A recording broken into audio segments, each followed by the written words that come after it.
Muy buenos días tengan todas y todos ustedes. Bienvenidos a este diplomado de pensamiento crítico. Mi nombre es Juan Abelardo Hernández Franco y hoy estaré con ustedes platicando sobre las nociones de justicia en John Rawls y Robert Nozick. Prácticamente es un tema que tiene que ver con las formas contemporáneas de entender lo que es la justicia. Y hay que entender todo un contexto para saber precisamente qué se debe entender por justicia en estas condiciones contemporáneas. Y creo que es importante, sobre todo, tomar una perspectiva post-pandémica, diríamos, ¿no? Por lo que ha venido ocurriendo con la pandemia y lo que va a ocurrir después de la pandemia. De hecho, Jacques Attali, este brillante intérprete, escritor francés, argelino, de habla francesa, ha señalado que después de una pandemia que ha puesto en jaque a la humanidad, los ciudadanos, la población pone en crisis al sistema que no pudo salvar las vidas. Y aquí hay que replantear muchas ideas sobre qué es la justicia. Vamos a comenzar y vamos a revisar qué es lo que ha ocurrido con estos autores. Voy a acompañarme de algunas láminas, si ustedes me permiten. Vamos a hablar sobre la noción de justicia en Robert Nozick y John Rawls. Bueno, para empezar, ¿quiénes son estos dos personajes? Son dos autores norteamericanos. John Bordley Rawls nace en Baltimore, Maryland, en 1921 y muere en Lexington, Massachusetts, en 2002. Es un profesor principalmente conocido por su adscripción a la Universidad de Harvard. Entre sus obras, probablemente la más famosa y destacada de las obras se llama Una teoría de la justicia, escrita o publicada en 1971. Por el otro lado, Robert Nozick, nace y muere en el estado de Nueva York, nace en el 38 y muere en el 2002. Docente de las universidades de Harvard, Columbia, Oxford y Princeton. Su obra más célebre y probablemente contemplada en relación y en oposición al trabajo de John Rawls es este texto que se llama Anarquía, Estado y Utopía. Publicado en 1974. ¿Cuáles son las posturas y qué hay entre estos dos autores? Siempre se pensó,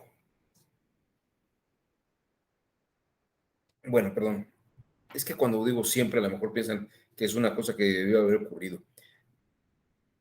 Me parece que la cultura occidental giró en torno a la noción de una justicia de proporcionalidades. Aristóteles decía que la justicia geométrica, de la proporción geométrica, era una justicia distributiva. Decía que una justicia de carácter retributivo era una justicia que seguía una proporción aritmética. Y, por ejemplo, Robert Alexy en la actualidad utiliza dos formas de proporcionalidad para poder desarrollar su teoría del peso. Schiavone, en un texto que se llama Ius, precisamente expone que la teoría de justicia o el modelo de justicia es la idea de proporcionalidad, la idea de la proporcionalidad. Y que el Ius, a final de cuentas, era la base del mundo occidental. En cambio, ¿qué ha pasado desde el siglo XVIII? Todo el siglo XIX y el siglo XX.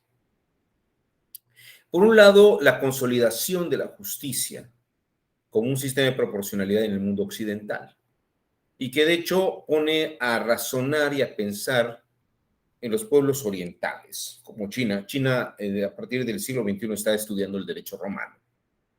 China no tenía un derecho romano, ni siguió el derecho romano. Japón no seguía el derecho romano. El mundo oriental no seguía el derecho romano. Entonces, una idea de justicia y de proporcionalidad no existía. o de proporciones matemáticas no existían. En el mundo prehispánico y en el mundo precolombino no existe esta idea de la proporcionalidad geométrica, ni aritmética, ni matemática. Existen formas de resolución de conflictos, pero la resolución de conflictos no necesariamente era proporcional. Es decir, no había una proporcionalidad. Cuando aparecen John Rawls y Robert Nozick, estamos en la época de lo que se va a llamar justicia social. La justicia social, la justicia social no es de una lógica de proporcionalidad. No es una lógica de proporcionalidad. Porque decir que todos son iguales no es proporcional. Hay quien tiene mayores condiciones de pobreza y hay quien las tiene disminuidas. En ese sentido, no podemos decir que hay una proporcionalidad. La igualdad no es proporcionalidad. La igualdad supondría que todos están en el mismo nivel y en el mismo estándar. El problema de la justicia social es que la realidad fáctica no la presenta como tal. Robert Reich, en su libro El trabajo de las naciones, Robert Reich fue secretario del Trabajo en la época de Bill Clinton y es un gran economista, un gran teórico de las ciencias sociales. Dice que la labor de las naciones es que los particulares de cada nación se desarrolle de manera independiente, porque una verdadera democracia se alcanza cuando no hay una subordinación a una autoridad, a un gobernante. No es la visión del socialismo en la que el gobierno da, sino en la que la sociedad es autosuficiente y solamente escoge un administrador para que pueda administrar. En el caso de un mandatario, un presidente, una presidenta, una primera ministra, que administre lo necesario para que la gente pueda desarrollarse independientemente. Dice Robert Reich que el trabajo de la reina Isabel, de la reina Victoria en la India, fue conquistar la India para que los empresarios ingleses pudieran sacar la materia prima, hacer ropa y vendérselas nuevamente a los hindúes de una manera colonialista. Y que eso iba a permitir el desarrollo de los particulares ingleses, de los empresarios ingleses. De hecho, es un poco la idea del colonialismo y el imperialismo, la explotación de ciertos recursos para generar capital, pero no por parte de una nación como una entidad nacional, sino para desarrollar la fuerza de los estados, de sus particulares y de sus empresarios. Tan ha ocurrido así que hoy en día las naciones generaron esta fuerza. Deme un segundo.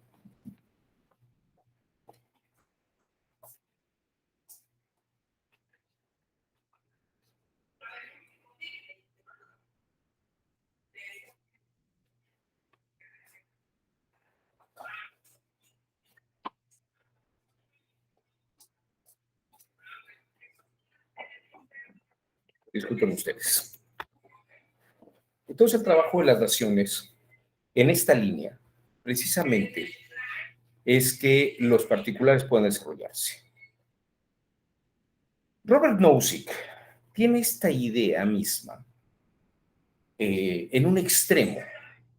Robert Nozick pertenece a la sección de pensadores libertarios, donde el Estado, como diría Robert Reich, solamente tendría la función de permitir el desarrollo económico e individual de los sujetos y que cada uno se vaya desarrollando en la medida y en las posibilidades de sus facultades y de sus poderes. Entonces, ustedes me van a decir, bueno, ¿y aquí dónde está la justicia y la igualdad? ¿No? Bueno, No es un tema de igualdad, es un tema de el libertarismo busca que las personas puedan desarrollarse en la medida que ellas mismas estén buscando y logrando las condiciones para hacerlo. Es decir, ahora sí que pónganme donde hay trabajo y yo trabajo. El Estado tendría que tener esta función. No me des nada, Estado, solamente no me quites, no me, no me estés poniendo trabas y déjame que yo me desarrolle económicamente. ¿No? No te voy a pedir que me des seguro social, no te voy a pedir que me des, que me des prestaciones, lo que te voy a pedir es que me pongas infraestructura para que yo pueda desarrollarme económicamente. Esa es un poco la idea del libertarismo. En el caso de John Rawls, sí hay una idea del desarrollo semejante a la de Robert Nozick, pero, pero con un límite, porque dice, si lo dejamos así, esto sería una especie de darwinismo, en la que los que más pueden adaptarse y lograr ventajas económicas van a estar por encima de los que no la tienen. Y en ese sentido, la justicia, en ese sentido, la justicia busca como un piso común, busca un piso común.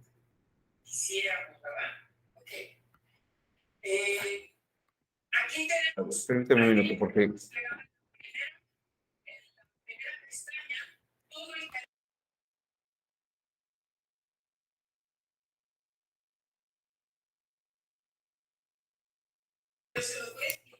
entonces, que hay otra computadora aquí en otro curso y está como oyéndose el ruido.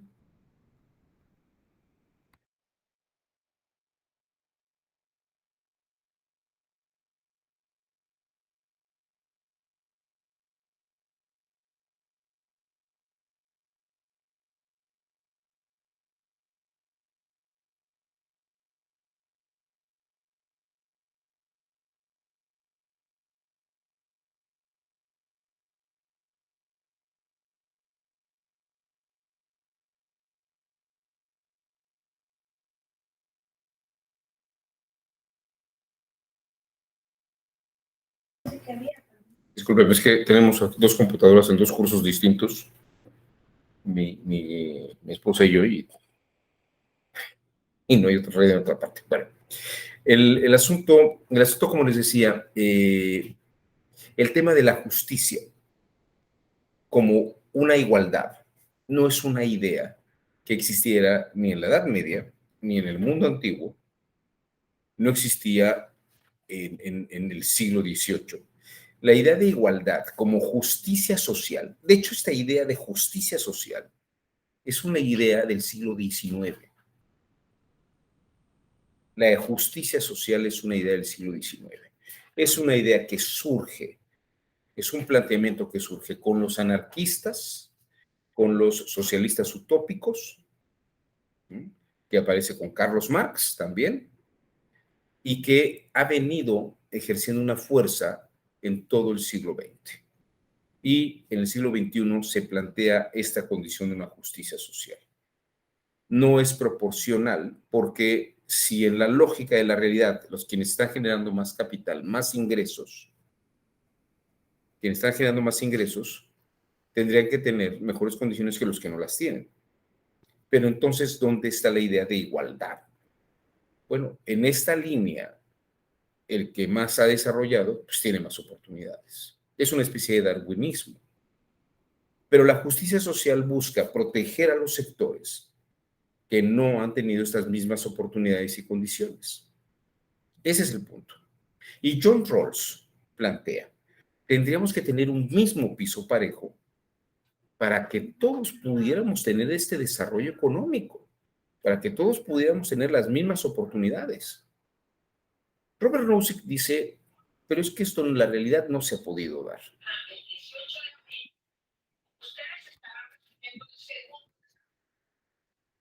Esta es precisamente la cuestión. Diremos que ahí está el planteamiento del problema. Robert Nozick opera en el campo de los patriotas norteamericanos de 1776, que tenían esta bandera, lo que era la bandera de Gadsden, en la que, como ven ustedes, una serpiente con un fondo amarillo, y el lema es Don't tread on me, es decir, no pases sobre mí. Los patriotas norteamericanos le decían al rey Jorge de Inglaterra, cuando están pidiendo su independencia, es: no te queremos, no quiero yo un gobernante,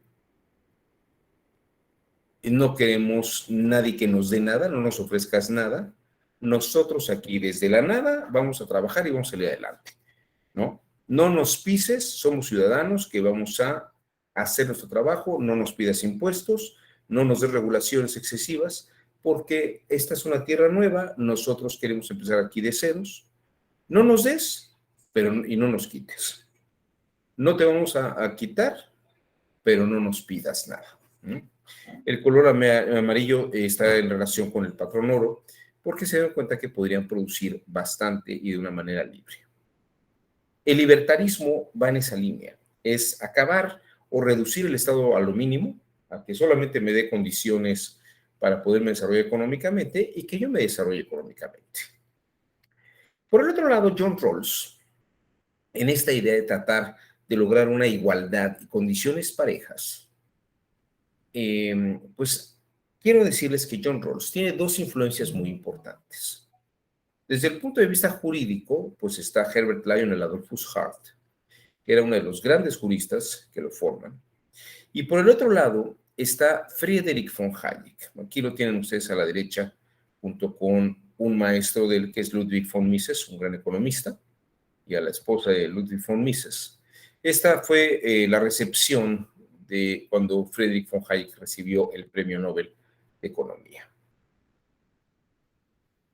Vamos a precisar algunas ideas sobre el pensamiento de John Rawls antes de regresar al pensamiento de Robert Nozick y comparar los dos planteamientos de justicia.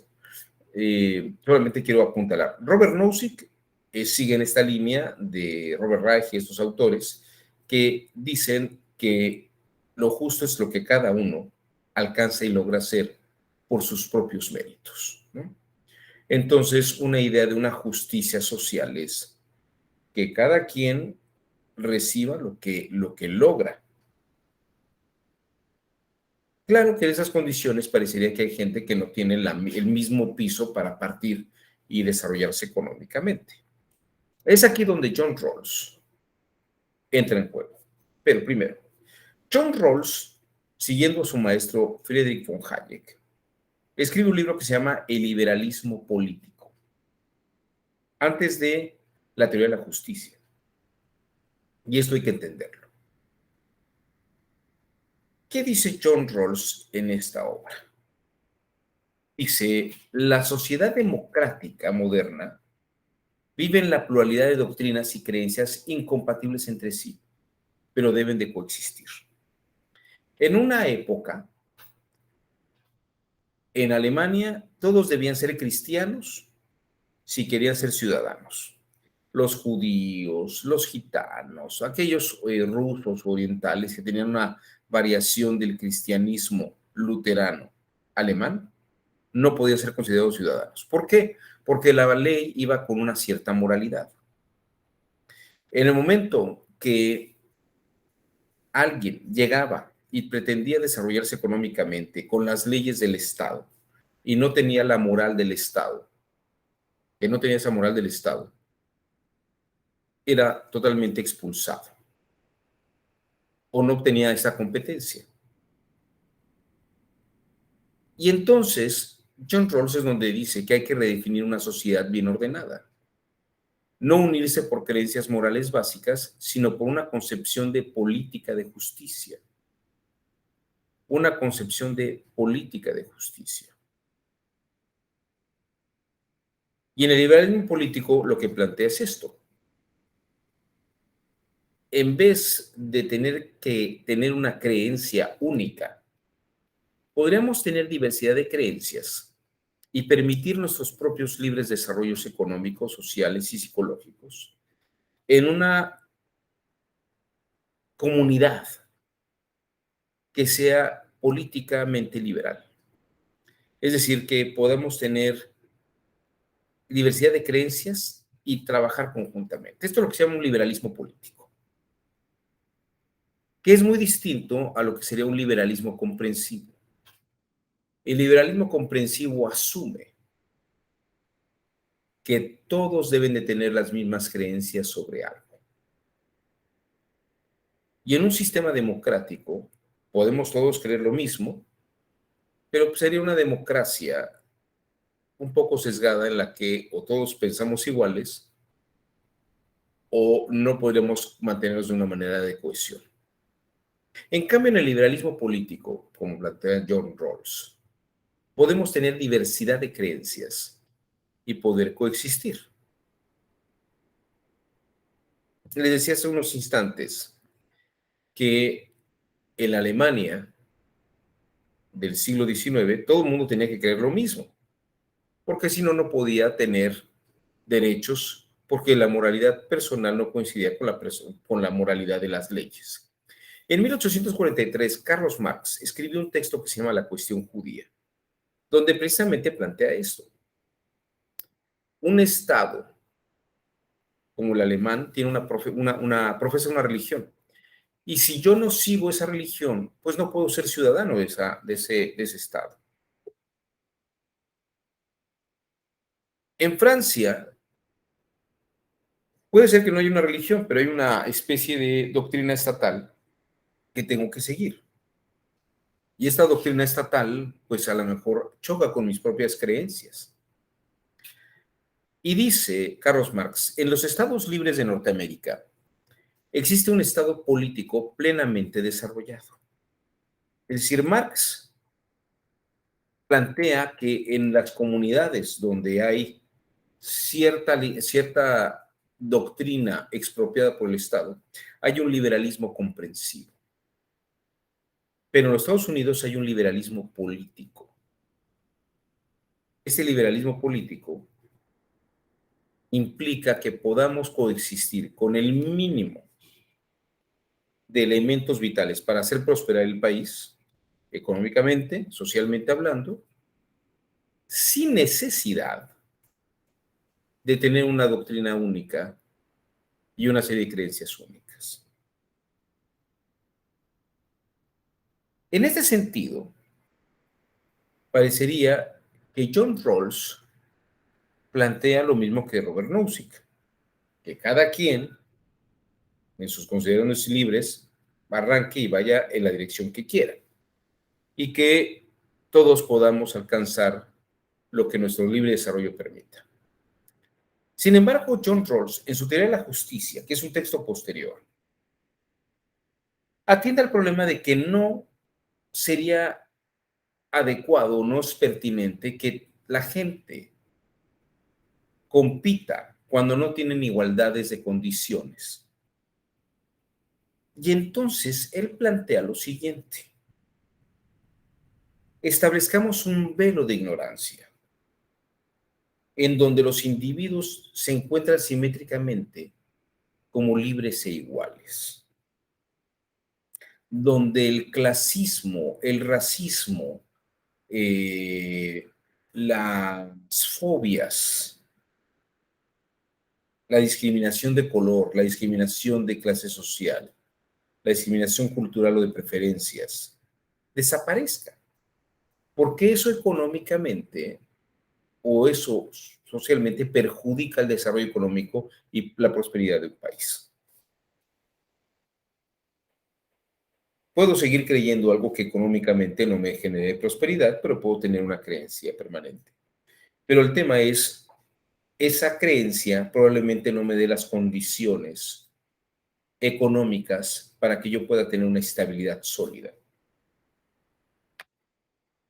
Tal vez lo que necesitaría es que, así como yo tengo mis creencias, dejar que existan las creencias de los otros, pero lograr condiciones que puedan permitir una prosperidad conjunta. Tal vez ahí está el planteamiento complejo de John Rawls. Por un lado, igual que Robert Nozick, habla de este liberalismo político, pero no en un liberalismo democrático en el que todos crean lo mismo, sino que puede haber diversidad de creencias. Pero entonces aquí viene el gran problema. Una economía puede desarrollar una buena creencia, se puede desarrollar con una buena economía, o una buena creencia puede desarrollar una buena economía, o una economía crece por un lado y la creencia por el otro. Aquí es donde conectamos economías y creencias.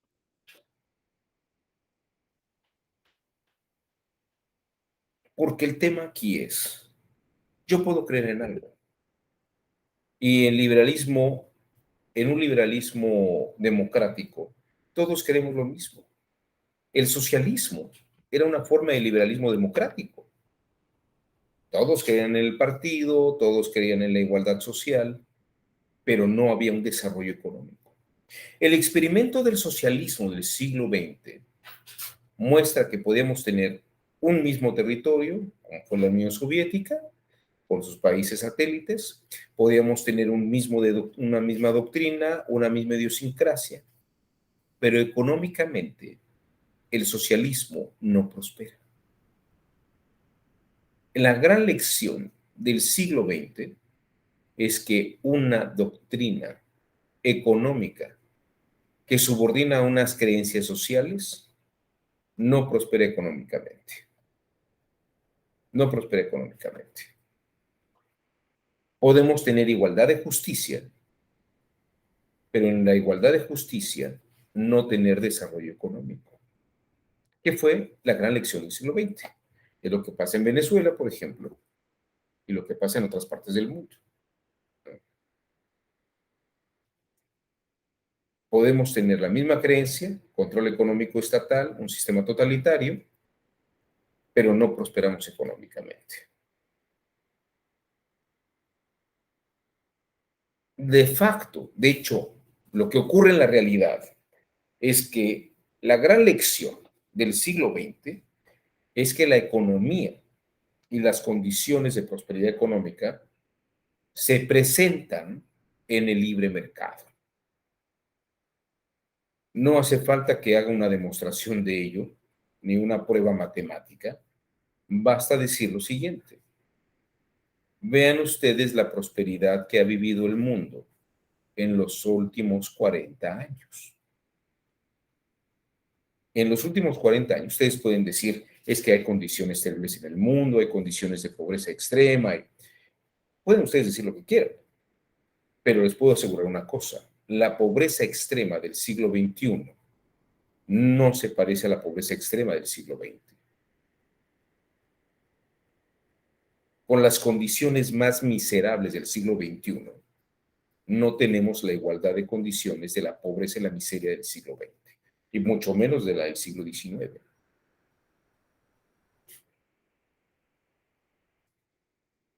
Los sectores más marginados, fíjense, incluso en nuestro país, fíjense lo que voy a decir, la gente no muere de hambre. Puede ser que tenga desnutrición, pero no muere de hambre. O sea, a la gente puede comer,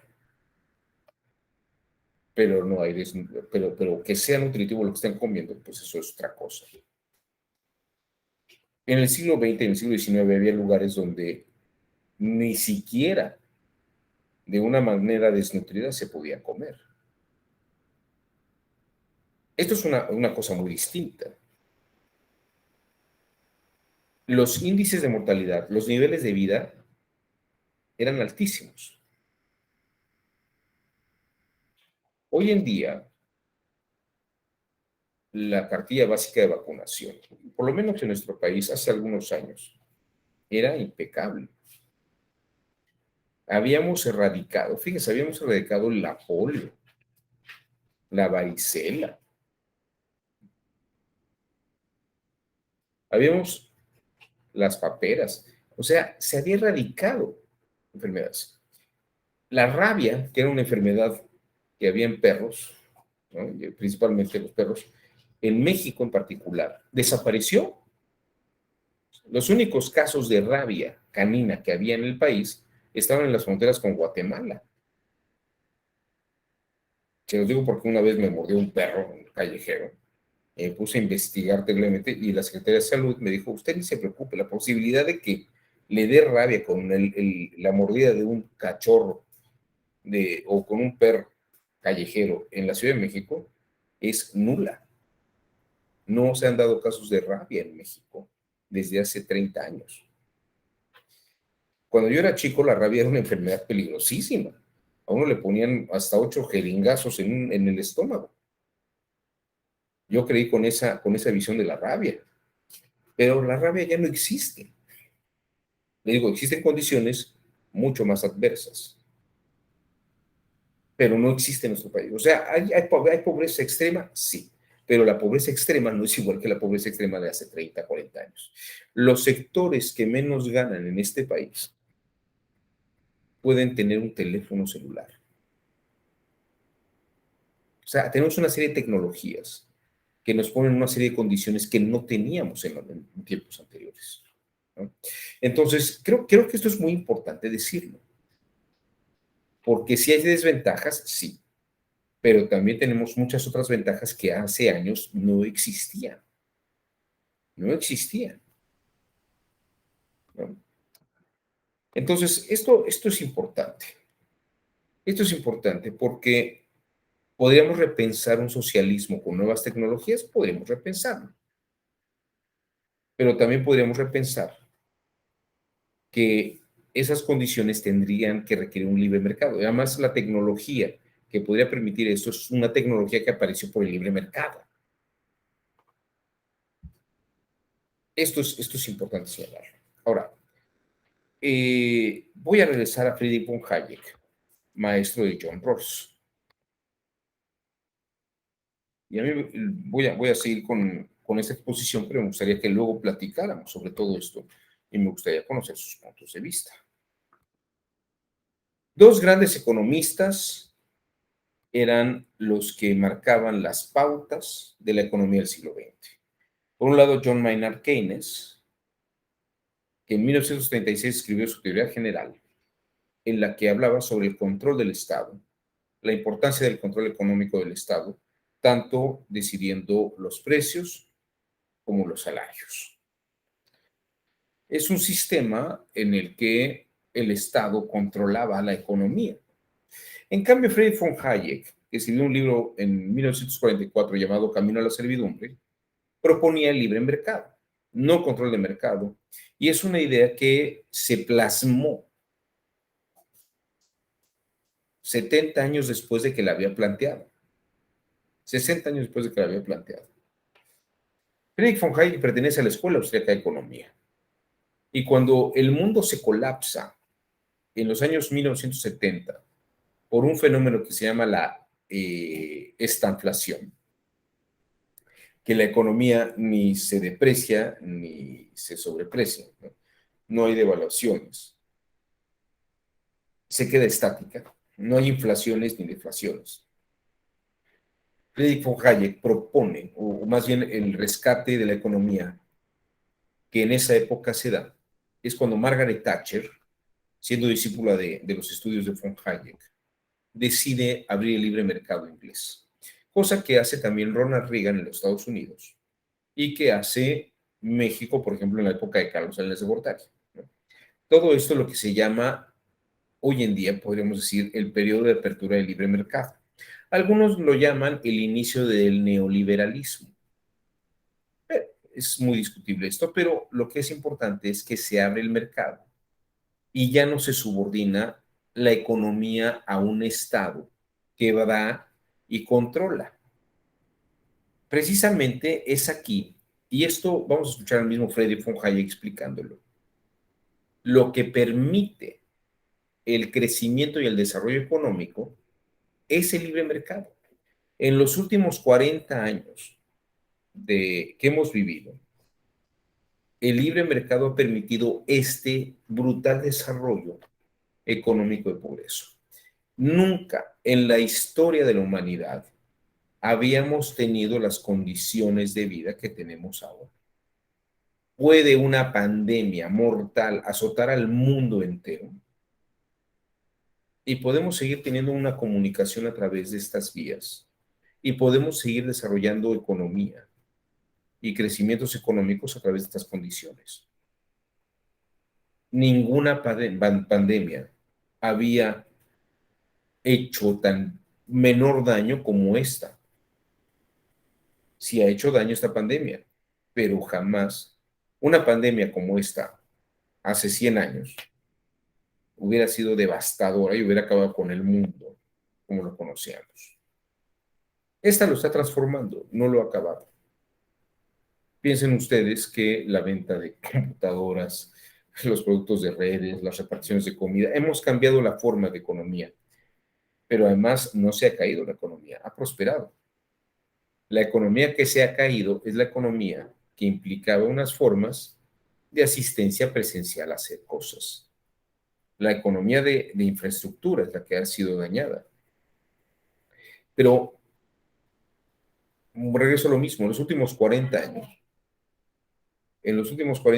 esta economía es totalmente distinta. China, con este modelo económico de libre mercado, salió de las condiciones más deplorables en las que las dejó Mao Zedong en los años 70. Ahora, ¿qué piensa Hayek sobre John Rawls?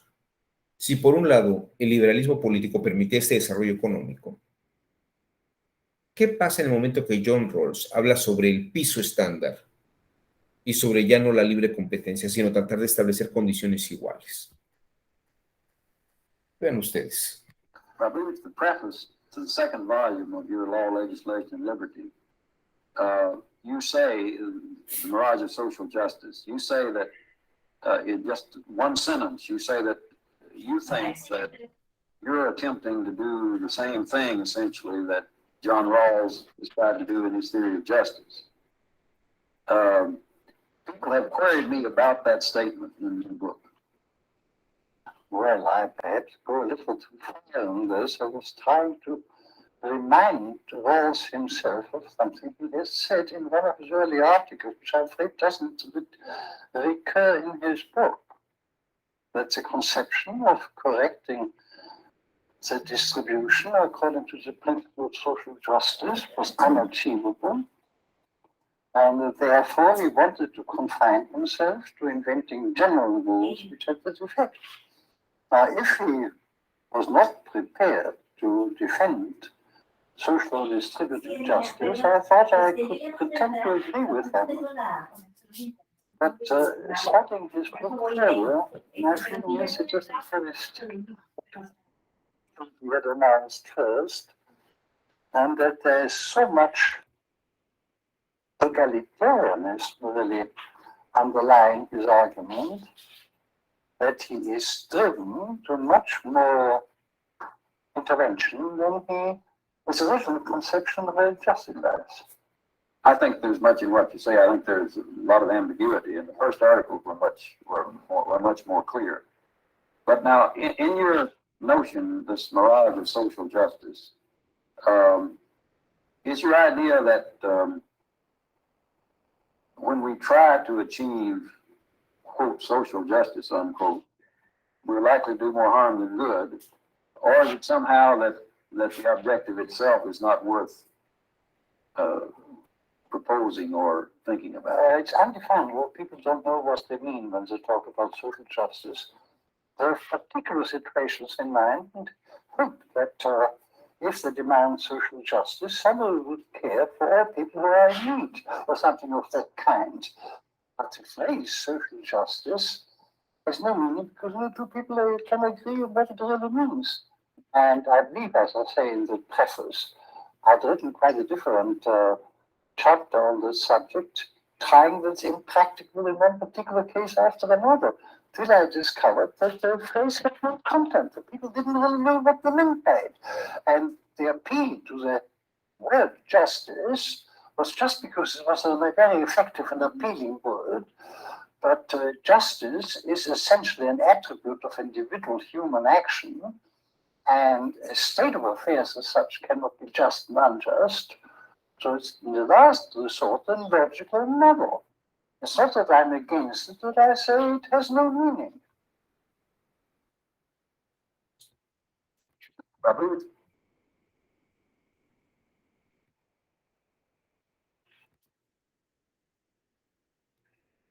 Aquí está el punto. Justicia proporcionada en la que cada quien tenga su propio desarrollo y vaya compensándose, o justicia igualitaria, justicia social, que todos estén iguales. El tema de la justicia igualitaria es que ahoga el desarrollo de unos y permite el desarrollo de otros. Se los voy a poner en estos términos. Si yo soy una persona que produce, que es panadera, ¿no? Yo necesito que las condiciones me beneficien dándome materia prima y que tenga condiciones sociales en las que la gente pueda consumir el pan que yo hago, ¿no? Pero si de pronto tengo una serie de nutriólogos que dicen que el consumo de carbohidratos hace daño, ¿no? Y que a lo mejor debería la gente consumir pan de granos en vez de pan de harina, de trigo, ¿no? A mí como panadero me ponen otras condiciones que no deberían, que no me permiten competir, ¿no? ¿No? Si yo me dedico a la producción de pasteles y resulta que los ministerios de salud dicen que el consumo de exceso de azúcares y de carbohidratos también hace daño a la gente, pues también hacen pedazos mi economía, ¿no? Pero vamos a pensar, pensemos que ahora todo el mundo va a tomar alimentos sanos, ¿no? La gente que se dedica al entretenimiento o la gente que se dedica a algunas otras actividades, las condiciones económicas serán iguales en todos los casos. Vamos a pensar que yo debería estar produciendo salmón, ¿no? Pero resulta que la producción de salmón en esta época del año se reduce o es muy mala o la pesca ha sido muy mala y entonces las condiciones reales de la naturaleza no me van a ayudar para nada. ¿Quiere decir que la naturaleza es injusta conmigo? O sea, la naturaleza, el Estado le está poniendo todas las condiciones para que yo pueda desarrollar mi economía. ¿De qué depende que podamos lograr estas condiciones de igualdad? Necesitamos de condiciones absolutas de igualdad. Ahora bien, y les voy a explicar aquí un par de cosas que son esenciales. La primera, hacia el futuro hay una gran incertidumbre y tenemos que aprender a maniobrar con la incertidumbre. El hecho de que las cosas hayan ido ocurriendo de una manera no quiere decir que vayan a seguir ocurriendo de esa manera. La estadística del pasado, la comprensión del pasado como un orden que ha venido aconteciendo, es una estadística de pasado. Así ocurrieron las cosas. Pero encontrar en el pasado las consecuencias, las causas de lo que va a ser el futuro, eso es un error. Eso es un error. Que haya habido prosperidad económica en unos lugares, en cierta zona geográfica, no quiere decir que siempre vaya a haber economía próspera en esa zona geográfica. Que haya habido lluvias en Aguascalientes durante los últimos 6, 7 años, no me garantiza que en los siguientes 6, 7 años vaya a haber lluvias de la misma forma. Enrique Martínez aquí dice teoría del caos, los cisnes negros. Efectivamente, el hecho de que haya visto un cisne negro no quiere decir que todos los cisnes sean negros, ¿no? Esto es muy importante. Hannah Arendt, y ahorita todos ustedes me van a preguntar qué tiene que ver esto con la economía, la justicia y la teoría de la justicia. Bueno, Hannah Arendt escribió en La condición humana y luego escribió en este texto que se llama Responsabilidad personal y colectiva una idea que me parece que es muy importante. Cuando hablamos del porvenir y de lo que va a ocurrir con el porvenir, una persona particular puede prever y predecir sus consecuencias. Yo puedo decir, me voy a poner a estudiar y voy a acabar una carrera. Yo puedo decir, me voy a poner a hacer ejercicio todos los días y voy a tener una mejor condición física. Yo puedo decir, me voy a casar con esta persona y voy a mantener una estabilidad con esta persona. Pero eso porque es un compromiso personal. A través de todos, es imposible predecir una consecuencia. Yo no puedo decir, todos los que estamos en esta circunscripción, o todos los que estamos viendo esta sesión el día de hoy, vamos a ganar 3 veces más de lo que ganábamos el día de ayer. ¿De qué depende eso? Tendría que saber qué es lo que va a hacer cada uno de ustedes, y qué voy a hacer yo. Pero yo no podría decir, no, bueno, yo estoy viendo que estadísticamente hay gente que ha venido ganando más, entonces yo todo lo que está pasando aquí va a ocurrir así. La estadística funciona hacia el pasado y genera la ilusión de que hay como una constante que se va moviendo hacia adelante. Pero en la realidad eso no existe. Les voy a poner un ejemplo muy, muy fácil de todo esto. Fíjense ustedes, vamos a pensar lo siguiente. No sé, por ejemplo, aquí anda Ricardo Sánchez. ¿Ahí me escucha, Ricardo? A ver, Ricardo. Sí, doctor, muy buenos días. Buenos días, Ricardo. ¿Tú tienes hijos? No, doctor, ni planeo tenerlos. Está muy bien, Ricardo. Así mantienes una economía. Pero fíjate, te voy a poner un ejemplo básico. Vamos a poner un ejemplo. Vamos a pensar que estás casado con una persona y vamos a pensar que es una persona que de pronto se embaraza y tiene un hijo, un hombre. Luego ocurre que en unos meses, después de haber tenido este hijo, se vuelve a embarazar. Y vamos a pensar que tienes un segundo hijo varón. ¿De acuerdo? Ya tienes 2 hijos varones. Y ocurre que se vuelve a embarazar. Digo una cosa, la probabilidad de que salga varón es mayor a que salga mujer. No, es la misma posibilidad de que sea mujer o de que sea hombre. Es una posibilidad de 50-50. Sí. Porque en cada embarazo tú tienes una posibilidad de 50-50. No importa que hayas tenido un hijo varón y otro hijo varón. O sea, lo que ha ocurrido con tus hijos va a determinar lo que va a ocurrir en el siguiente embarazo. Si tuvieras 4 hijos varones, el siguiente embarazo es más probable, o tú haces la idea de que puede ser más probable porque así ha venido ocurriendo. Pero en la realidad, la posibilidad de que salga hombre o mujer es 50-50, ¿cierto? Exactamente. Bien. Este fenómeno, gracias, Ricardo. Sí. ¿Puedo agregar un comentario, doctor? Por favor. Por ejemplo, y creo que va muy ligado. A mí me gusta mucho apostar, me gusta jugar casinos, a mí me gusta eso, lo disfruto. Y en este sistema hay una falacia, la falacia del jugador, que muchas veces creen que, por ejemplo, apuestan 100 veces o apostamos 100 veces y perdemos 90 y decimos, no, ya me toca porque ya perdí 90. Y no, la probabilidad de ganar es la misma 50 o 50. Es el equivalente a lanzar una moneda y decir, bueno, ya cayó 8 veces cara, ahora tiene que salir sol. Y no, porque la probabilidad de que salga esa moneda cara o sol es la misma, 50 y 50. Y en esto en el juego se le conoce la falacia del jugador, y por eso muchas personas pierden su patrimonio, porque van perdiendo y dicen, no, me toca un golpe de suerte, una racha. Y la verdad es que no, siempre va a haber la misma posibilidad de ganar o de perder. Y así se le conoce en el medio, la falacia del jugador. Y creo, doctor, que también aplica como ejemplo. Gracias. No, muchísimas gracias, Ricardo, por el ejemplo. Es efectivamente, esto es cierto lo que estás diciendo.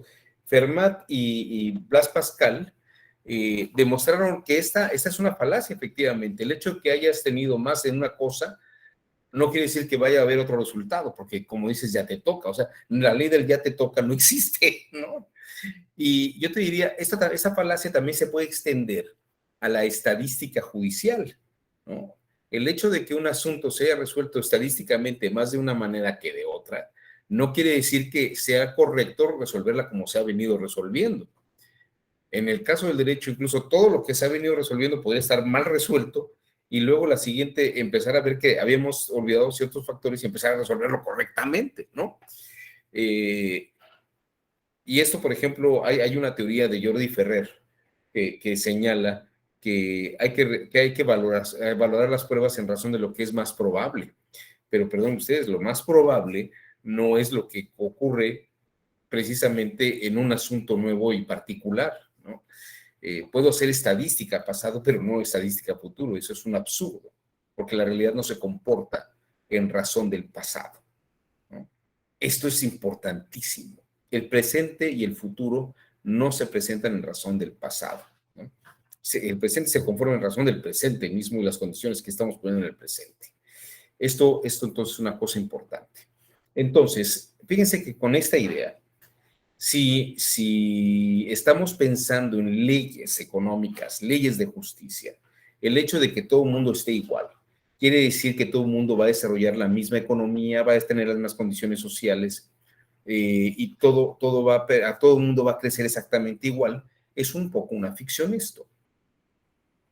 Pero bueno, antes de continuar con esta idea, déjenme incluso mencionarles lo que dice la misma Hannah Arendt sobre esta teoría de que el futuro no depende de las constantes encontradas en el pasado. We don't know the future. Nous ne connaissons pas l'avenir. Act into the future. Tout le monde agit en vue de l'avenir et personne ne sait ce qu'il fait parce que l'avenir se fait. Because the future is being done. Action is a we and not an I. L'action est faite par nous et non pas par moi. If I were the only one, could I foretell? Ce n'est que lorsque j'agis seule, si j'étais la seule, que je pourrais prédire ce qui va se passer à la suite de mes actes. Il semble donc que ce qui s'est vraiment passé soit entièrement du domaine de la contingence, et de fait, la contingence est l'un des plus grands facteurs de l'histoire. Personne ne sait ce qui va arriver simplement parce qu'il y a tant de choses qui dépendent d'une énorme quantité de facteurs variables, c'est-à-dire du hasard. On the other hand, if you look back, par contre, si l'on regarde l'histoire, rétrospectivement, on peut dire que l'histoire est logique. You can tell a story that makes sense. How is that possible? Comment cela a-t-il été possible? C'est le véritable problème de toute philosophie de l'histoire. Comment est-il possible qu'après coup, il semble toujours que les choses n'auraient pas pu se passer autrement? All the variables have disappeared and reality is of such an overwhelming. La réalité a un impact si puissant que nous ne pouvons pas prendre la peine d'envisager une variété infinie de possibilités. Infinite variety of perhaps possibilities. Bueno.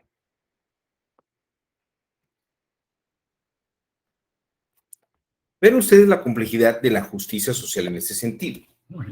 Creo que estoy pegando la luz.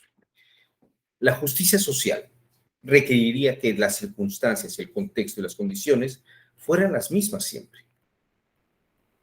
Que yo ponga las mismas reglas, las mismas leyes, no quiere decir que la sociedad va a ser la misma.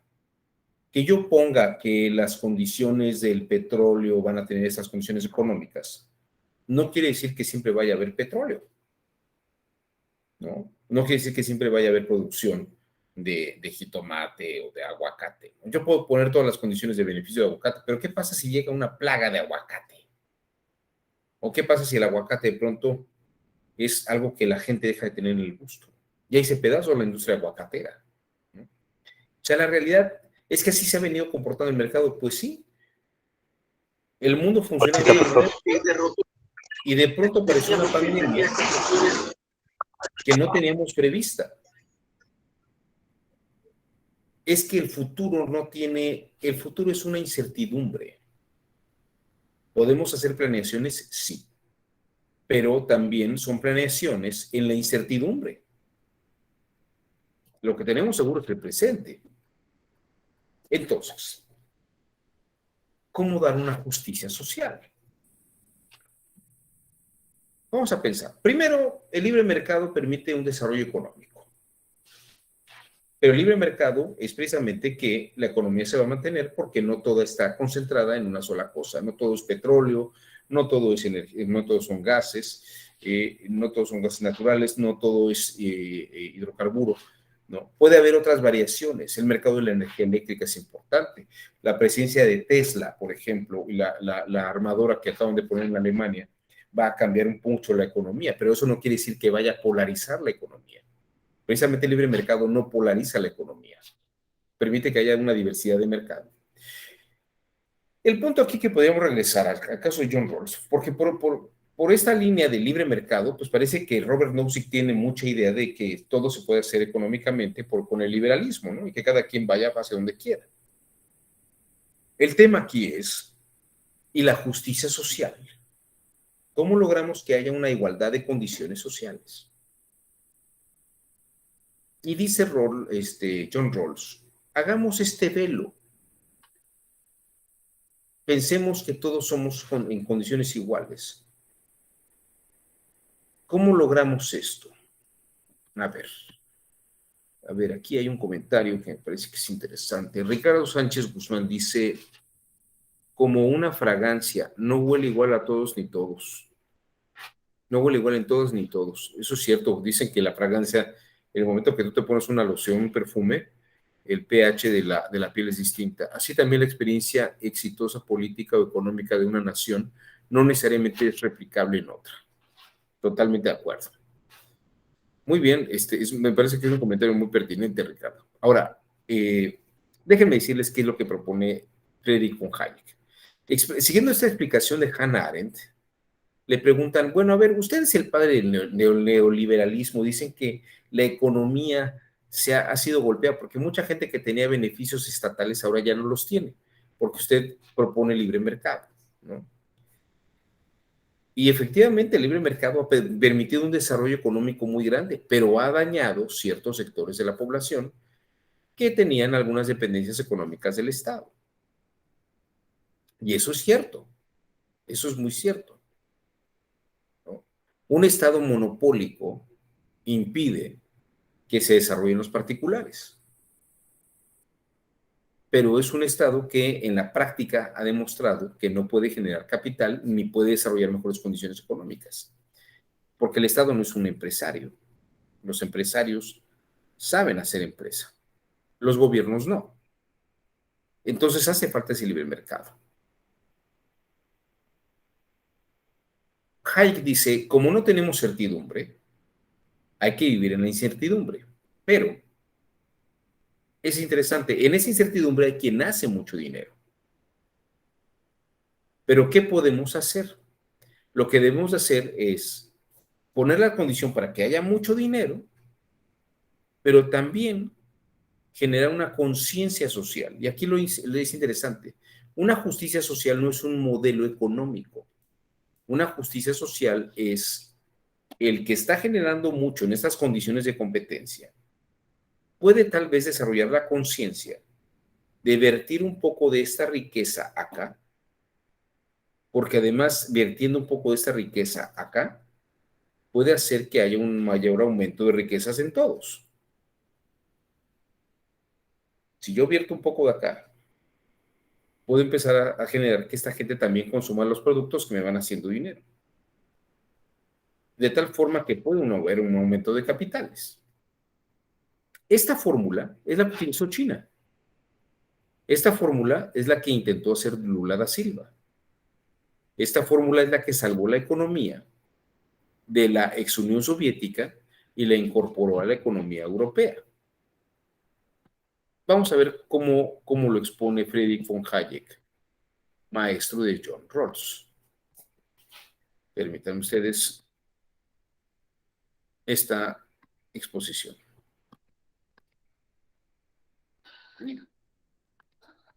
You come to Freiburg in West Germany, We're going to be talking to a man who, for something like half a century, has been one of the dominant influences on Western thought. He's a philosopher, a political theorist, an economist, a logician, and now widely believed to be the inspiration behind Mrs. Thatcher and her government. He's Professor Friedrich von Hayek. Professor Hayek, I'm sure you'll be well aware that to many people in Britain, and particularly on the left, you are a kind of bogeyman. You are believed to want to throw people out of work, send children down the coal mines again, grind the paces of the poor in general. I don't suppose you share that view of yourself, but would you like to start by telling us how what you obviously regard as a complete misconception of your thought has arisen? We're not willing to accept the guidance by the price mechanism, which alone can make us to create a system of international coordination, where the individual efforts are not guided by the concrete knowledge of the results, but where we work for something that we only learn by abstract signals, the prices. Why is that the only possible mechanism? Because we don't possess the knowledge. The knowledge of facts is widely dispersed. We want to make use of knowledge possessed by millions of individual people, which they can only use if they are fed signals about the general situation. You can't reverse it. You can't possibly concentrate this knowledge.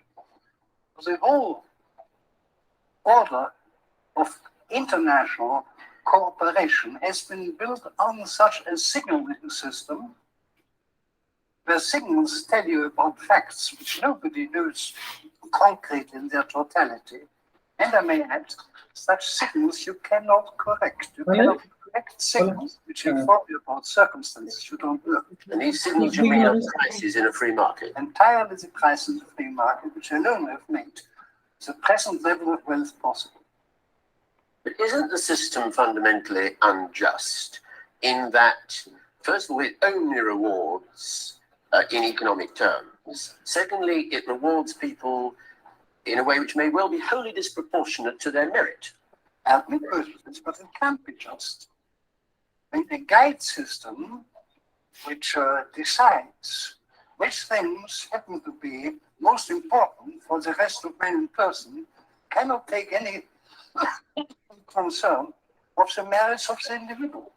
Whether at a particular moment your services are very valuable to your fellow man or not does not entirely depend on you.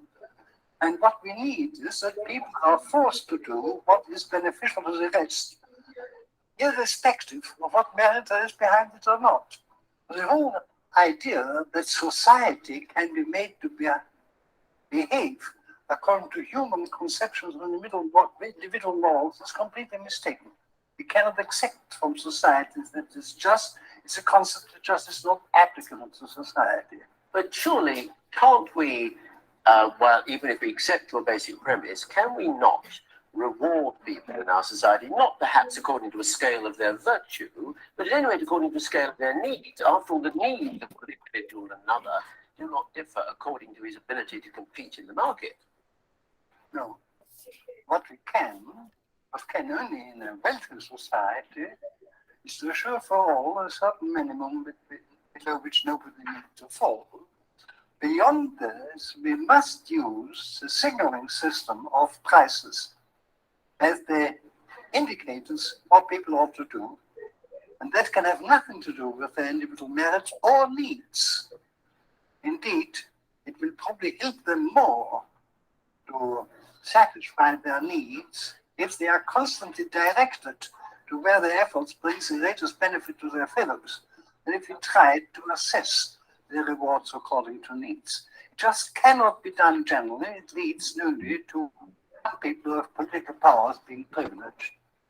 But isn't it a philosophy based essentially on selfishness? That is to say, the only spur, it seems, is gain. What about altruism? Where does that? It doesn't come in. See, both altruism and solidarity are very strong instincts which guided man in the small group who was serving known other persons when his efforts were directed to the needs of familiar people. Now we have grown as rich as we are because we replace this by a system where we no longer work for the known needs of known other people and no longer use the known assistance of other people, but where our effort is completely guided by price signals, which for the individual means that I must use my resources, or that's a maximum excess of what resources is sacrificed for the purpose. But the justification is not my benefit, but that in this way I benefit my fellow man most.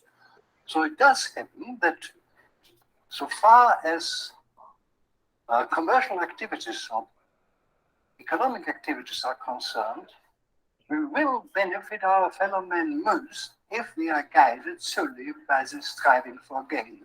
We are then completely free how to use what we have learned. There, of course, the desire for using being altruistic comes in. Bueno, fíjense que esto es interesante. La única forma de hacer riqueza es permitiendo este libre mercado. Y ya una vez que tú tienes esta riqueza, puedes decidir qué hacer con esa riqueza. Pero no estaremos hablando tal vez de hacer justicia, sino aquí el norteamericano distingue lo que es justo de lo que es correcto.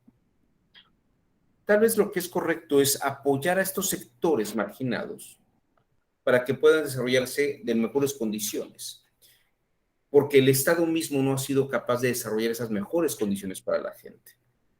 Esta lógica fue la que llevó a Deng Xiaoping a hacer las reformas económicas de China.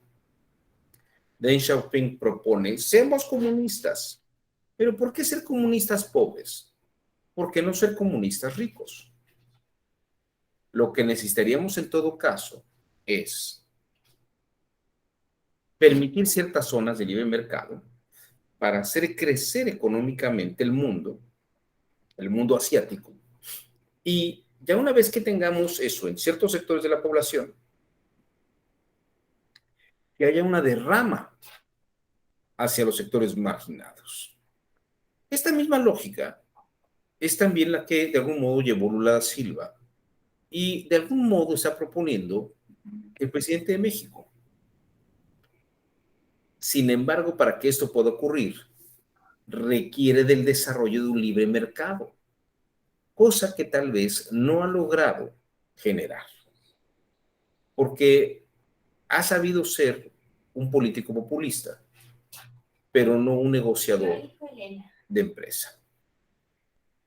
Lo que se necesita ahora es separar al poder económico del poder político, para que el gobierno represente a todos, que no esté el gobierno convertido en un comité al servicio de una minoría que represente a todos los mexicanos. Una lección de primer orden. Lo que se... Puede haber un socialismo ¿Tú me aceptas, Elena? en igualdad social. Puede haber un socialismo que no permita esta condición de liberalismo económico. Vamos a escuchar al mismísimo Carlos Monsiváis, Sí. que era uno de los grandes ideólogos del movimiento de izquierda nacional. ¿Cómo analizas tú el discurso de la izquierda latinoamericana frente a este avasallamiento neoliberal? Elena, si le parecía bien. Ha sido un fracaso la izquierda latinoamericana, terriblemente. Se ha apegado a fórmulas nacionalistas de hace 70, 80 años que nada explican, aunque viertan palabras infinitamente. No se ha propuesto el saber que ya no tiene ideal socialista a mano y cree que para siempre la tarea de la izquierda es gobernar desde la protesta mientras otros gobiernan desde el enriquecimiento de su clase. Y esto es muy nefasto. Si voy a la izquierda mexicana, se ha deshilachado por no entender un proceso de modernidad que incluía la aceptación de muchos de lo que consideraban prohibido, o nefando, o imperialista. no modificaron su idea del imperialismo y dejaron que los devastara el neoliberalismo. ¿Cómo analizas tú el discurso? No hay alternativa económica distinta al neoliberalismo, dice Carlos Monsiváis. Tal vez un liberalismo cultural o una alternativa cultural de igualdad. Tal vez ese sea el velo que necesita John Rawls.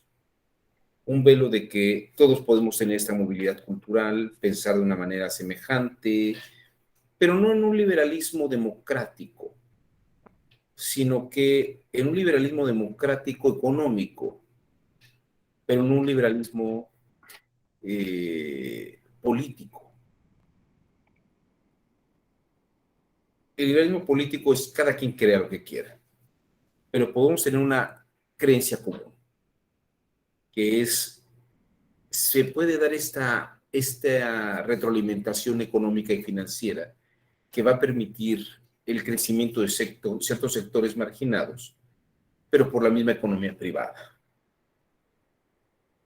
Mantener la idea de un gobierno que sea proveedor es prácticamente una muerte económica para un país.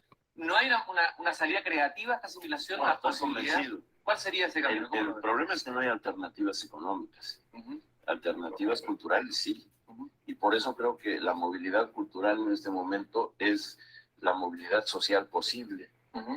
La mayor parte de los jóvenes que están leyendo y están yendo a ver películas de algún modo de vanguardia o están relacionados con el rock que les importa, etcétera, están teniendo una movilidad social a través de ello que jamás tendrían por su nivel de ingresos o nivel de ingresos de su familia. Creo que el problema es que no hay alternativas económicas y que América Latina está siendo en ese sentido desahuciada por los poderes financieros. Esta idea de dichoso aquel que va a ser explotado porque por lo menos tendrá empleo, sí cumple. No hay...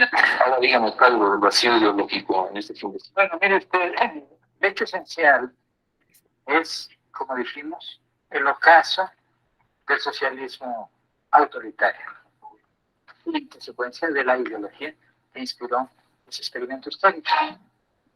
Pero no podemos olvidar que el socialismo, lo mismo en la rama marxista que en nosotros, fue una reacción frente a las limitaciones espirituales e intelectuales del liberalismo. El liberalismo es una doctrina crítica, pero quizá es pobre espiritualmente, no afirma nada esencial.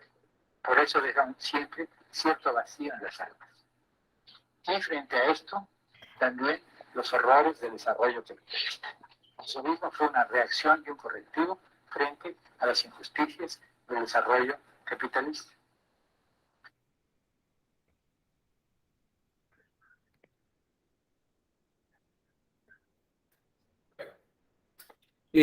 Vamos a ver aquí algunos comentarios que han hecho. ¿Alguien tiene encendido el micrófono? Pues sí, pero ya lo apagaron. Luego acá, Ricardo Sánchez Guzmán. En los años 70, China entendió que no podía enfrentarse a Estados Unidos y a la URSS simultáneamente, por lo que construyó lazos con Estados Unidos para acorralar a la Unión Soviética, encontrando en Henry Kissinger un aliado para ello. Ok. Así acorralaron a la URSS. Ahora se invirtieron los papeles. China, aliada de la URSS, quiere acorralar a Estados Unidos. Y yo te diría, Ricardo, tal vez China ya no le hace falta aliarse con nadie. China ha logrado una economía bastante sólida y no le hace falta ni los Estados Unidos ni Rusia. Tienen mercados muy buenos, sin que haya estos grandes consumidores.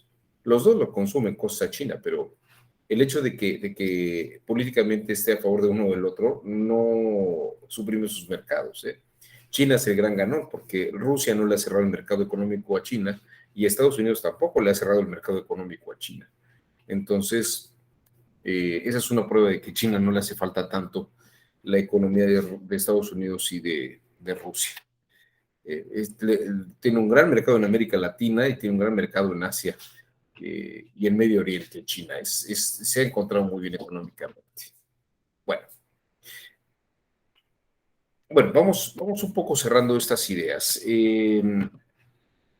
Y es entonces lo que ha ocurrido en esta idea de John Rawls y Robert Nozick. La justicia en Rawls parece que ha encontrado esta vertiente en la que el Estado tendría que dejar todo en manos de la población, poner infraestructuras básicas y que la gente que está generando con el libre mercado, en el liberalismo democrático, vertir mucho de lo que ha prosperado en los sectores marginados para que pueda permitir un desarrollo económico continuado. Esto sería entonces una especie de justicia social, porque si la justicia social está en poner a todo el mundo en condiciones de igualdad legal, el que tiene más poder económico y más conocimiento de habilidades económicas va a seguir ganándole al que no está vertiendo, pero al que no está generando, porque no tiene esas mismas condiciones. Y el Estado, que haya puesto a los dos iguales, no va a generar, y aunque el Estado le esté dando dinero a este sector, nada más está generando un clientelismo, no está generando una economía de prosperidad. En cambio, cuando hay un libre mercado que está generando mucho capital, puede vertir en este y puede generar mucho capital. Aunque a este le cobraran muchos impuestos, no va a alcanzar con los impuestos a que el Estado saque a estos adelante. Lo que sí puede hacer es, si ya generó esta riqueza, vertir esto para retroalimentar y generar más riqueza. Y entonces está creciendo todo a la par. Usted puede decir, bueno, pero estos siguen siendo marginados de estos. Sí, pero no debemos ser un marginado aquí con este acá que ser un marginado acá con este acá arriba, ¿no? Esto es una prosperidad económica y una prosperidad social, que es lo que hemos experimentado en los últimos 40 años. Los sectores más marginados han encontrado prosperidad relativa. Solamente hay que observar el fenómeno. Hay una generación de capitales importantes. La calidad de vida de la gente marginada ha aumentado en calidad, y me refiero a un nivel interesante e importante de la gente, ¿no? La calidad de vida ha mejorado mucho, muchísimo. Y por el otro lado, también sería excesivo que el Estado de liberar a todo y dejarlo todo en manos de los libertarios. Los libertarios serían unos anarquistas absolutos que propondrían el final del Estado. Pero el Estado tiene que seguir poniendo condiciones para que pueda haber ese desarrollo. Como verán, estas condiciones ya no tendrían que ver con la proporcionalidad o con repensar más bien la proporcionalidad en otros parámetros, donde puede haber factores como altruismo y capital. Ya no se trata de pensar en la justicia como la condición de igualdad, políticamente hablando. Porque la igualdad, políticamente hablando, se subordina a la contingencia y a la inestabilidad de la incertidumbre de la realidad misma. Esto es lo que ha llevado a repensar nuestra idea de la justicia. Y esto es precisamente lo que tenemos que pensar que está ocurriendo. Bueno, hasta aquí mi exposición. A mí me gustaría que empezáramos un diálogo, podemos tener un diálogo sobre esto, que precisamente tendría una finalidad crítica. ¿Creen ustedes que estamos en unas condiciones de repensar la justicia? Incluso la misma labor jurisdiccional tendría que repensarse en ese sentido. No sé. Adelante, ahora los micrófonos son de ustedes. ¿Hay alguien que estuviera en desacuerdo con lo que he planteado? ¿Alguien consideraría que he dicho alguna imprecisión? A mí me gustaría dialogar con ustedes. Tenemos un buen tiempo, tenemos tal vez más de media hora. Cindy Cristina Macías. Adelante, Cindy, te Gracias, escuchamos. buenos días. Pues yo coincido con la propuesta que usted nos hace, que definitivamente es importante repensar la impartición de justicia. Creo que ya ha habido ejercicios iniciales actualmente con todo este boom de los derechos humanos y pues la implementación de acciones afirmativas. Creo que es un paso hacia adelante precisamente en esto, y pues que estas acciones afirmativas atienden a ciertas características sociales o incluso económicas. Podemos hablar, o un ejemplo que para mí es muy claro es, por ejemplo, lo de las comunidades indígenas, de cómo respetar sus propias formas de organización interna, sus reglas, ese respeto que se está dando a esa estructura o a esas estructuras sociales. Entonces, creo que ya se ha caído de alguna manera en conciencia de ello, se están haciendo acciones, pero también la realidad nos muestra que todavía hace falta más avances, más reconocimientos, pero definitivamente al momento en que la sociedad evoluciona, que es dinámica, pues todas las estructuras sociales y económicas tienen que adaptarse a esas nuevas realidades. Efectivamente nos hemos quedado atrás en muchas cosas, incluso pues habrá diferentes posturas o maneras de ver las cosas, pero para mí es optimista el hecho de que se está empezando a voltear a considerar cada una de estas diferencias sociales, económicas, y bueno, que no solamente está haciendo un trabajo por parte de las autoridades o de los jueces, sino que inclusive la propia ciudadanía pues está promoviendo litigios estratégicos, está pidiendo que se reconozcan ciertas instituciones. O sea, parecería que más bien, es una labor de todos, y parecería que de una o de otra forma, dentro de todas las estructuras o dentro de todos los ámbitos, pues están empezando a ver cosas. Sin embargo, pues creo que es una labor constante, y que nosotros que estamos cayendo en cuenta y estamos teniendo este tipo de diplomados, pues seguir impulsando, seguir moviendo conciencia, seguir pues sí, concientizando que es necesario que todo esto se adapte. Incluso, bueno, otro ejemplo, los juicios orales, ¿no? En materia penal, cómo han ido evolucionando, cómo se ha visto la necesidad de que se resuelvan más rápido este tipo de asuntos. Entonces, creo que sí hay esa conciencia, creo que es la idea correcta la que usted plantea, y pues es cuanto. Muchísimas gracias, Cindy. Lo que ha planteado usted es muy interesante, porque obviamente nuestras formas procesales, las formas de justicia alternativa y la presencia de derechos humanos, el respeto a los usos y costumbres, la revaloración de nuestros pueblos originarios, todo esto efectivamente está generando una revisión, y utilizo la palabra revisión porque es como regresar a ver esas cosas que no veíamos, pero también buscar estas formas alternas de ciencia jurídica y de ciencia de resolución de los problemas.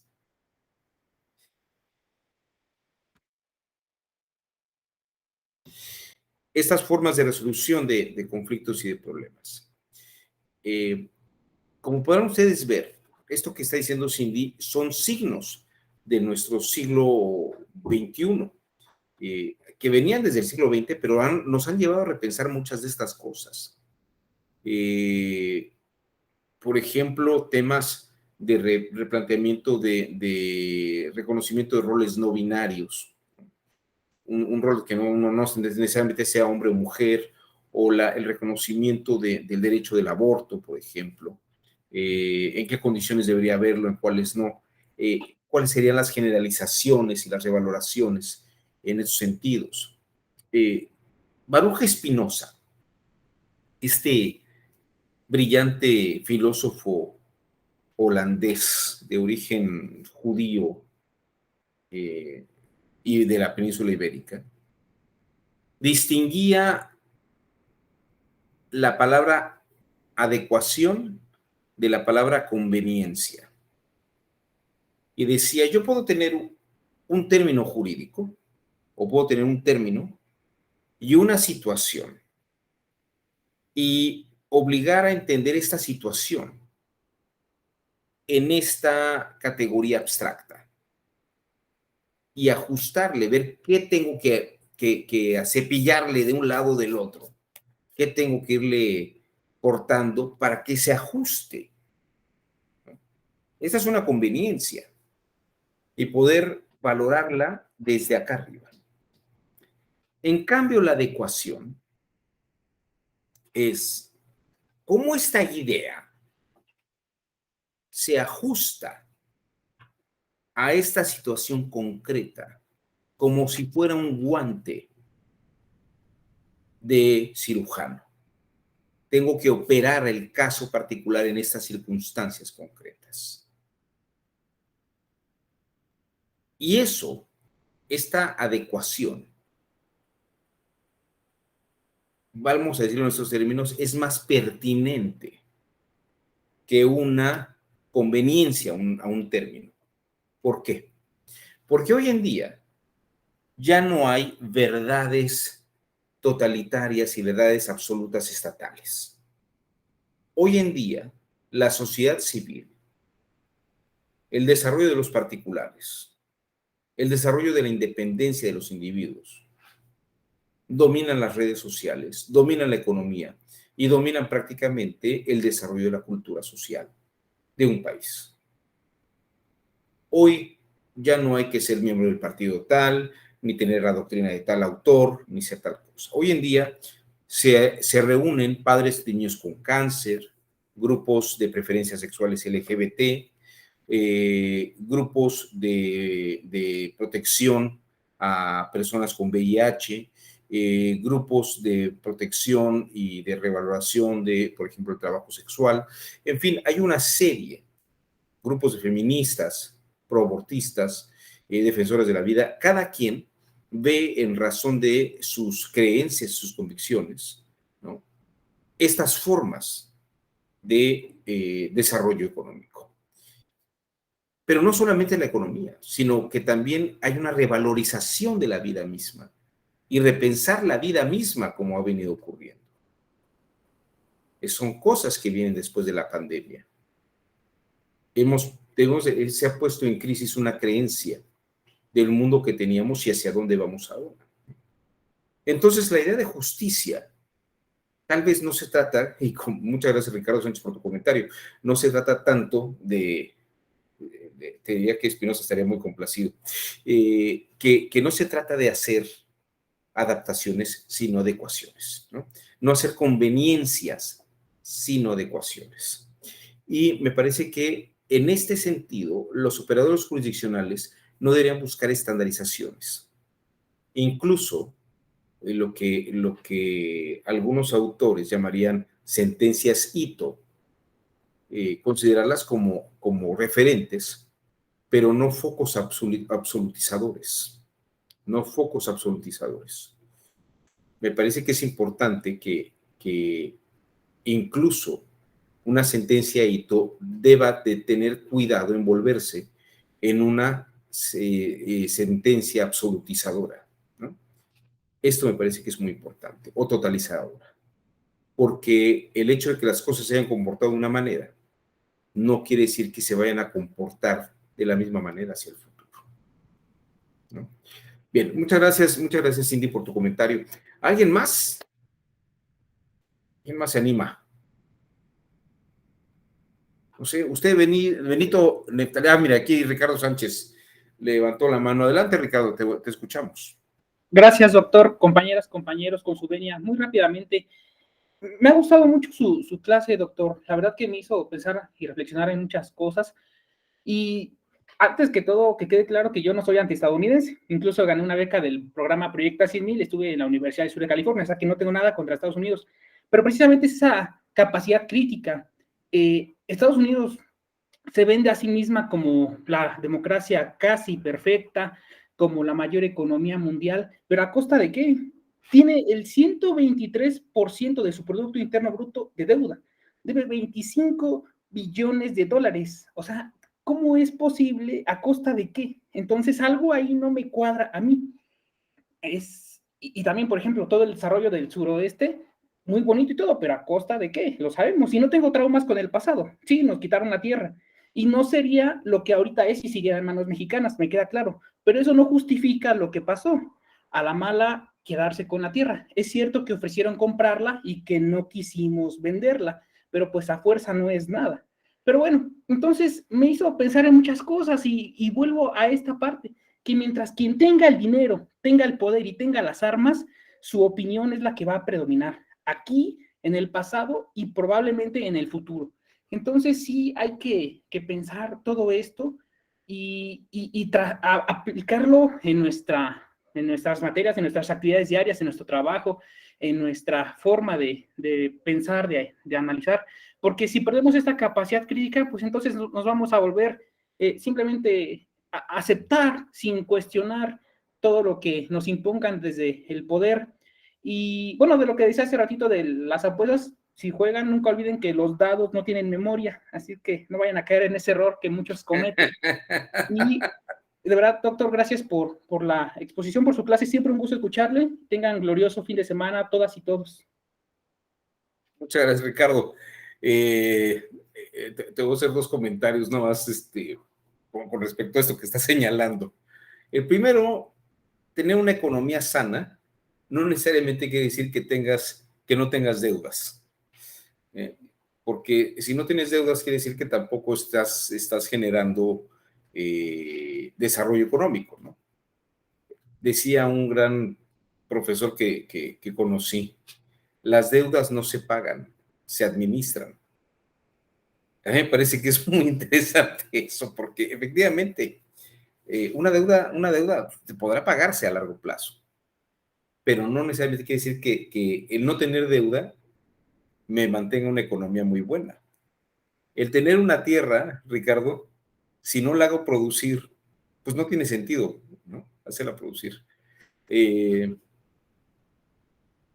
la antigua Roma y en Grecia, si uno tenía una tierra y no la hacía producir, se la quitaba el pretor y se la daban a alguien que sí hiciera algo con eso, porque lo que necesitamos es que la tierra estuviera activa, ¿no? Y si no tienes una tierra que esté productiva, pues es una tierra ociosa y es una tierra que no está generando, ¿no? Entonces más vale endeudarse y generar algo con la tierra que tenerla y no hacer nada. Y ya nos acabé el comentario con una cosa que escuché hoy en la mañana, no sé si sea cierta, porque dice que son cosas que se dicen, pero decían que cuando estaban entrenando a los astronautas para la misión del Apolo 11, los habían mandado a una zona del pueblo navajo, donde hacía calor, o estaban en condiciones desérticas, para practicar cómo sería la estancia en un ambiente lunar, ¿no? Más o menos se imaginaban cómo sería, porque pues, nadie estaba en la luna, ¿no? En ese momento. Y dicen que cuando un jefe navajo los vio, que no hablaba inglés, pero hablaba navajo, le pregunta a su traductor, a su hijo, que sí hablaba el navajo, el inglés, que qué hacían esos hombres en esa parte vestidos con esos trajes. Y le decía, están preparándose porque van a viajar a la luna. Y entonces el jefe navajo les dijo, ¿puedo mandarle un mensaje a la gente de la luna? O lo que, no sé si sabes esa leyenda. ¿Sí la has escuchado, Ricardo? Entonces le grabaron el mensaje, grabó el mensaje en abajo y le preguntaron los astronautas, a la gente de la NASA, que qué significaba el mensaje. Y el hijo le dice, no se lo voy a decir, no se lo puedo decir. Entonces lo que hizo la NASA fue ir a la reserva de los navajos y les pidió que si podían traducir el mensaje del navajo. Dijo, no, pues, no vamos a traducir nada, ¿no? Y que finalmente fueron con el traductor oficial del gobierno de Estados Unidos, que sabía navajo, y él sí tuvo que traducir el mensaje. Y el mensaje decía más o menos esto: Luna, ten cuidado con estos mocasines, con estos que traen el calzado de mocasín, porque así como nos quitaron la tierra a nosotros, te la van a quitar a ti, ¿no? Es muy, muy interesante eso que acabas de decir. Pero bueno, es la mentalidad del jefe navajo frente al economista próspero. Muchas gracias por tu mensaje, Ricardo. Bueno, ¿algo más antes de que nos vayamos? ¿No? Bueno, espero que haya sido de interés y yo más que un convencimiento, dejo el planteamiento sobre la mesa. Aquí no hay una respuesta única, pero es precisamente parte de lo que se trata el pensamiento crítico. Remover planteamientos y provocar ideas nuevas. Que tengan un extraordinario fin de semana, que la pasen maravilloso y se acabó se acabó la semana corta y vendrá una siguiente larga. Pero ya luego viene la Semana Santa, así que aprovechen todo el tiempo que puedan. Hasta luego y muy buena tarde. Gracias, doctor. Gracias. Adiós, adiós.